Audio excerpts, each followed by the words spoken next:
Welcome to Module 11, Analysis of Frequency Data and Advanced Probability. At the end of this module, you should be able to carry out and interpret chi-square hypothesis tests concerning associations between variables and goodness of fit. You should be able to identify issues associated with chi-square analysis and small sample sizes. And associated with probability, you should be able to compute marginal, joint, and conditional probabilities and define sensitivity, specificity, predictive value, and efficiency. So up to now, the modules in the course have been looking at questions associated with if different groups differ significantly. We might just have two groups and then we would do a two-sample t-test, or if we have multiple groups and we could do an ANOVA, and we've looked at the non-parametric alternative for these. We could ask if variables x and y are significantly associated using a correlation analysis, and we could find the relationship between two variables and predict one as a linear function of the other using a regression. And in all of these cases, the variables were continuous scores that our measurements were taking. However, we might be in situations where we actually want to test frequency data.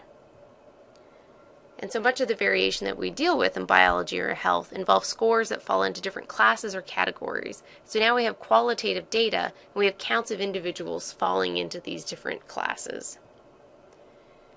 And these data are then grouped together and represented as frequencies. And some examples could be that we have human blood groups, so we might have a sample of individuals and we're going to assign them to their different blood groups, and we'll just get a count of those individuals. We might have a range of different symptoms that individuals present with, and we want to categorize them associated to that, state of disease, age class, exposure, etc.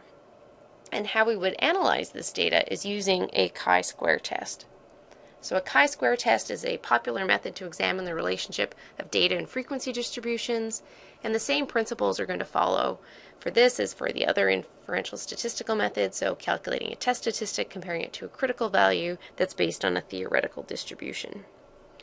And the chi-square distribution, similarly with T and also F distributions, the chi-square distribution changes shapes with different degrees of freedom that are associated with it. There are two general types of chi-square tests that are used. So the first one is a chi-square test of independence or association, and there we're asking the questions of variables A and B if they're independent or if there's some relationship between them. So our null hypothesis is that the variables are independent, and our degrees of freedom are calculated by the number of rows minus 1 times the number of columns minus 1. In the chi-square goodness of fit test, we're asking a slightly different question, and now we're asking if the observed frequency data fit an expected frequency data. So we have some model in mind, and so our null hypothesis is that the observed frequencies fit the expected frequencies from a model. And then in this case, generally our degrees of freedom are equal to the number of categories minus 1. And we'll go through each of these different types of examples. However, they both use the same calculations for the chi-square test. So when you calculate the chi-square test statistic, it's chi-square is equal to the sum, and then in our numerator we have the observed minus our expected squared over the expected value, and then we sum those up over all the different categories that we're looking at. So where O is the observed frequency data, so that's the data that you actually collected, and E is the expected value. So this is something that you have to calculate, or it's actually given just based on some theoretical model. And we compare our value to a critical value for given degrees of freedom on the chi-square table. So let's work through an example using the chi-square test of independence. So an example here is disease associated with exposure? And we can display information on data that we've actually collected in what's called the contingency table. You can see that at the bottom of the slide here.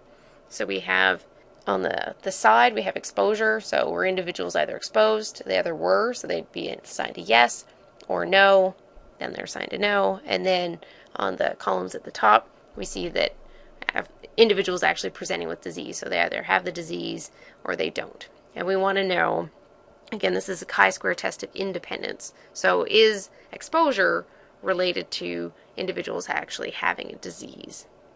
So the question of interest is disease associated with exposure, and we calculate the expected number of exposed and non-exposed individuals in each disease group if the probability of disease were the same in both of the groups.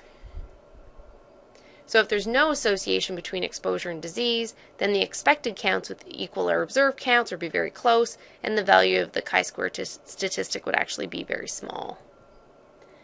And so in the example that we have here, the overall proportion of individuals that were exposed, so we had 50 individuals that were actually exposed overall. Of the total 120 individuals that were examined, so the overall proportion of individuals exposed is 42% or 0.42. The overall proportion without exposure, well, is everybody else. So of the 120 individuals, 70 of them were not exposed, which equals 0.58, or 1 minus 0.42 is also 0.58.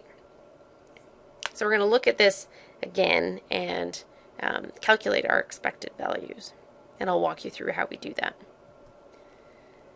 So under the assumption of no association between exposure and disease, the expected number that we would have would be equal to these values. I'm going to walk through how we would calculate this. So the number that we would expect if there was no association between exposure and disease, so we have a total of 120 individuals, you can see that in the lower corner. And when we're calculating the number of individuals that have been exposed, so their exposure, yes, and disease, yes, well, we would take the total number of individuals that were exposed, so 50, right? So I've circled both. So 50 from the row total is used in the calculation. Then we also use the total number of individuals. So we want to know what proportion of the individuals were actually exposed. Then we want to multiply that by the number of individuals that actually have the disease. And that equals 22.5. Then we want to figure out how many individuals that were not exposed we would expect to have the disease. So now we have 70 individuals divided by 120. Now we're going to multiply that by 54 because there's 54 individuals that have the disease. That'd be 31.5. So again, this is the number of expected individuals. When we look at the no's, it'd be 50 individuals that were exposed because they're in that column divided by 120 because that's the total number of individuals, and then multiplied by 66 because there's 66 individuals that don't have the disease. So how many of those 66 individuals would we expect to also have been exposed? It's 27.5. And then for the no and no, it's the row column divided by the total number of individuals multiplied by the number in the no column for 38.5. So this is our expected numbers. Then we're going to use this information along with our observations to calculate our chi-square statistic. So there's our actual expected numbers or counts. So when you look at the chi-square statistic, it's the sum of the observed minus the expected for each of the categories. So we have disease and exposure. Either yes, they're exposed, or no, they're exposed, and yes, they have the disease, or no, they don't. So we have these four different combinations. That's why we have four different sets of numbers here. So it's the observed minus the expected squared divided by the expected, and then we sum across each of those four different overall categories. So the first calculation is based on individuals that were exposed to the disease and have the disease. So we observed 37 individuals, and we predicted, based on the last slide, that there would be 22.5. So that's where 37 and 22.5 come from. For individuals that did not have the disease but were exposed, we observed 13 individuals, and based on our calculations, we expected 27.5. For not having exposure but yes having the disease, we observed 17, and we would have expected 31.5 individuals. And then finally, for disease of status of no and exposure of no, we would expect 38.5, but we observed 53. So to summarize what we've done so far with these different steps, we've established our null and alternative hypotheses.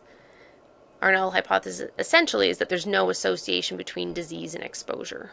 We're saying the variables are independent. Our critical value is going to be 0.05 because that's what we're always using. And our test statistic, if we sum up each of those calculations from the previous slide, it's going to be equal to 29.1. Our degrees of freedom are row -1 times columns -1. So in that table, we had two different rows associated with if they were exposed or not. So we had a yes and a no. And then for columns, we had if they had the disease or not. So again, we had two So 2 minus 1 times 2 minus 1 is going to be equal to 1. So we have 1 degree of freedom. We can look that up in table E. It's the same as every other table that we've looked at. So I encourage you to do that part to find out the critical value. Keep in mind that a small value of chi-square is going to support our null hypothesis, because that would say that our observed values and our expected values were very similar, and that a large value of the chi-square would not support our null hypothesis. Our critical chi-square value is 3.841, and the chi-square statistic that we calculated was 29.1, and that's greater than our critical. Therefore, we reject our null hypothesis, and there's a significant association between exposure and disease. And based on the magnitude of our chi-square statistic, looking at table E, you can actually see that the probability value is less than 0.001.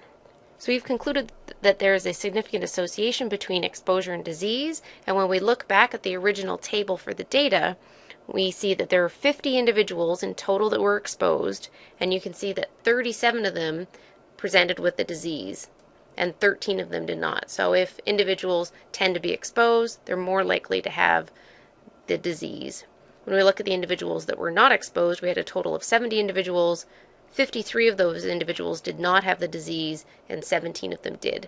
So again, when we're concluding that we're rejecting our null hypothesis and that there's an association between these, we're saying that they're not independent. So that individuals that are more likely to be exposed are therefore more likely to have the disease.